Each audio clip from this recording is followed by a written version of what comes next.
ज्ञान ये है कि किसी परिस्थिति पर आधारित नहीं होना चाहिए।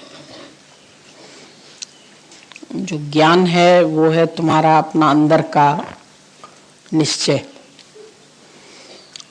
तुम जहां भी रहते हैं वहां अपना आत्मनिश्चय नहीं खोना चाहिए तुम्हें, क्योंकि आत्मनिश्चय के अलावा जो भी बातें हैं वो सब जीव भाव के अंतर्गत आती है।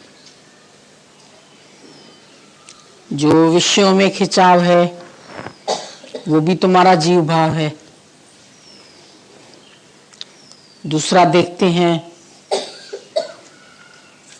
तभी खिंचाव पैदा होता है।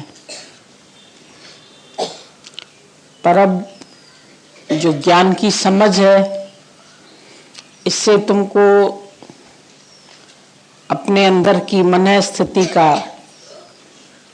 पता लग रहा है। तुम कहाँ कहाँ खड़े हैं, वहां हर एक को अपना अपना पता चल रहा है। और जो जहां पर भी है, जहां जिसको जो अपने अंदर मिस्टेक मालूम पड़ती है उसको वहां से ऊपर उठना है। अंदर वाला तुमको सब बता रहा है कि तुम कहाँ गलत है कहाँ सही है। और गुरु की वाणी सुन के भी रोज जागृति आ रही है। फिर जहां जहां जो जो हालत आती है उससे तुमको और ऊंचा उठना है। जो गलती महसूस होती है उसको सुधारना है। अटकना कहीं नहीं है, ठहरना भी कहीं नहीं है। आगे बढ़ा कदम, रुकना तेरा काम नहीं, चलना तेरा शान। सत्संग में हजारों तरह की पॉइंट्स चलती है। कभी ये भी तुमको कहा जाता है कि विषय विष के समान छोड़ दो। कभी कहा जाता है कुछ छोड़ना नहीं है, आसक्ति का त्याग है। तो तुम्हारा मन थोड़ा उलझ जाता है कि छोड़ना नहीं है, आसक्ति का त्याग है। आसक्ति छूट जाएगी तो नेचुरली छूट जाएगा। बात तो दोनों एक ही है। लेकिन जब मन को छोड़ना है तो उसको छोड़ना बुरा लगता है। तो गुरु कहता है अच्छा आसक्ति छोड़ दो।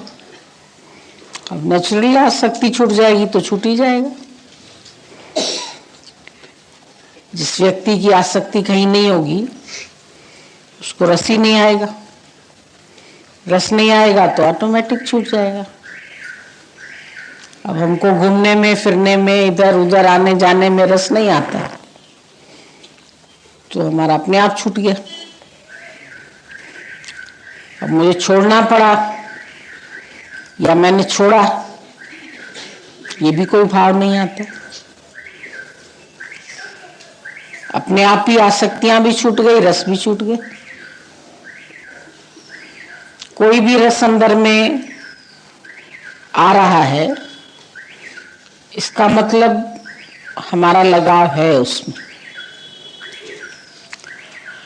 मन बहुत मजे ले चुका है। कुछ उसने संसार के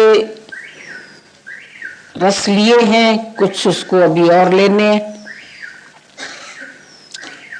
और गीता में भगवान ने बोला जो ले चुके हो और जो मन को पता अभी लेने हैं, दोनों का त्याग। भोगे हुए नहीं भोगे हुए, दोनों का ही जब अंदर से त्याग हो जाए। वशिष्ठ जी के पास जब रामचंद्र जी गए तो उसको बोला तुमको 10 नाखूनों का जोर लगाना पड़े, दांत से दांत बींच के भी राम जी तुम इच्छा का त्याग करो।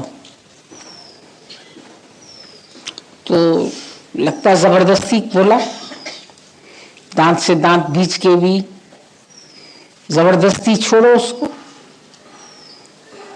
क्योंकि तुमको नहीं पता है लेकिन है जहर। माँ को पता है ये जहर है, और बच्चे को अच्छा लग रहा है, मिठाई लग रही है, तो माँ तो एक लपड़ भी मार देगी उसको छुड़ाने के लिए कि जहर खा लेगा तो मर जाएगा, और एक बार विष चला गया तो विष का निकलना मुश्किल। इसलिए उसको डांट डपट करेगी, नहीं मानेगा तो थप्पड़ भी मार देगी, जबरदस्ती भी छुड़ाएगी। तो जब माया के सब रस तुमको फीके लगे खुद, तो अपने आप ही मन आसक्त नहीं होगा, उस ओर जाएगा ही नहीं। अभी हम बाजार से निकल के आते हैं, बाजार में क्या क्या चीजें हैं, हर दुकान पर शोकेस में बहुत सारी चीजें लगी है, पर मेरा ध्यान उसी में जाता है जो मुझे चाहिए। हम उसी दुकान पर चढ़ते हैं, कपड़ा चाहिए तो कपड़े की दुकान पर चढ़ते हैं, हीरा चाहिए तो हम ज्वेलरी की शॉप देखते रहते हैं। तो बाजार में तो हर तरह की दुकानें सजी हुई है, मेले में हर तरह की दुकानें सजी है, लेकिन मेरा मन कहाँ अटकेगा? जो चीज का मेरे पास अभाव होगा हम उसी को ही देखने जाएंगे, और पसंद आएगी तो ले लेंगे। ये चीज अच्छी लगी, इसको ले लेते, पसंद नहीं आएगी तो शायद छोड़ देंगे। तो जो संसार में तुमको पसंद नहीं आएगा तो छूटता जाएगा। भले तुम देख भी रहे हैं, पर जब अंदर से पसंद आ जाता है तो उसमें तुम अटक जाते हैं। फिर चीज को रखवा भी आएंगे, अभी पैसा नहीं है, अभी हो जाएगा पैसा, तो फिर आके ले जाएंगे।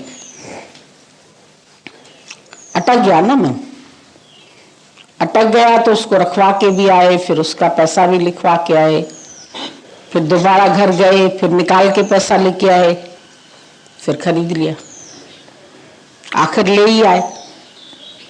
चाहिए तो ले ही आए, जब संसार से सुख चाहिए तो ले ही आएंगे, किसी न किसी तरह से ले ही लेंगे। पर जब अंदर से ही नहीं अच्छा लगा तो ध्यान भी नहीं जाएगा।